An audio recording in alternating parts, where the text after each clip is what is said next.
বন্ধুরা, চলে আসলাম মায়ের রান্নাঘরে। আশা করি আপনারা ভালো আছেন। আলহামদুলিল্লাহ, আমিও ভালো আছি। আজকে রান্না করবো হলো পাঙ্গাস মাছ, লাউ দিয়ে পাক করব। দেখেন কিভাবে করি। পাঙ্গাস মাছের মাথা দিয়ে লাউ দিয়া পাতিল বসাই দিছি, তেল দিয়ে দিলাম, কাঁচামরিচ দিয়ে দিব,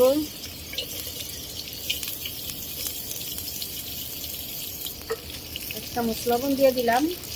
ভাজা হোক।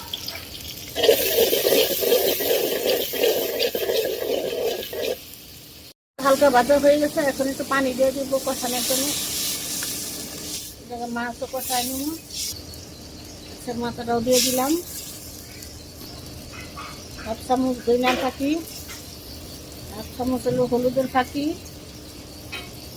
এক চামচের থেকে একটু বেশি আদা রসুন বাটা। আর কিছু দিব না, লাউর ভিতরে মরিচের ফাঁকি খাই না, কাঁচামরিচ দিয়ে ডাল খাই। এখন রেখে দিব। এখন লাউ দিয়ে দিব। মাছ কষানো হয়ে গেছে।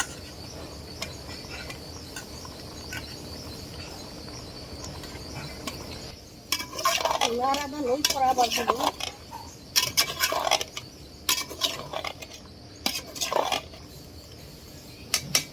দিয়ে দিব।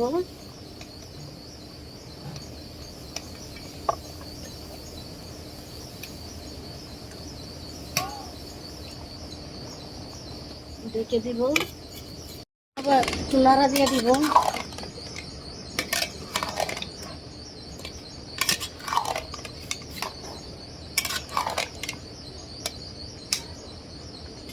ঢেকে দিব।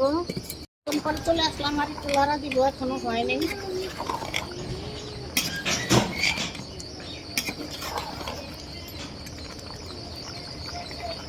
এখন ধনিয়া পাতা দিয়ে দিব।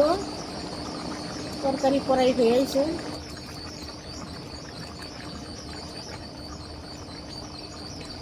ধনিয়া পাতা দিয়ে দিলাম।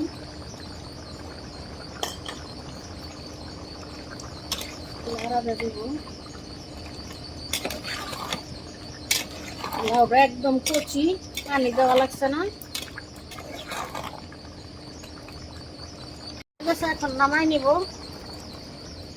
বন্ধুরা, আমাদের পাঙ্গাস মাছের মাথা দিয়ে লাউয়ের তরকারি রান্না করা শেষ। কালারটা কত সুন্দর হয়েছে দেখতে পাচ্ছেন।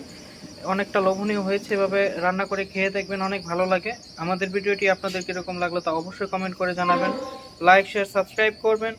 আবারও কোনো নতুন ভিডিও নিয়ে আপনার সামনে হাজির হবো। ততক্ষণ ভালো থাকুন, সুস্থ থাকুন। আল্লাহ হাফেজ।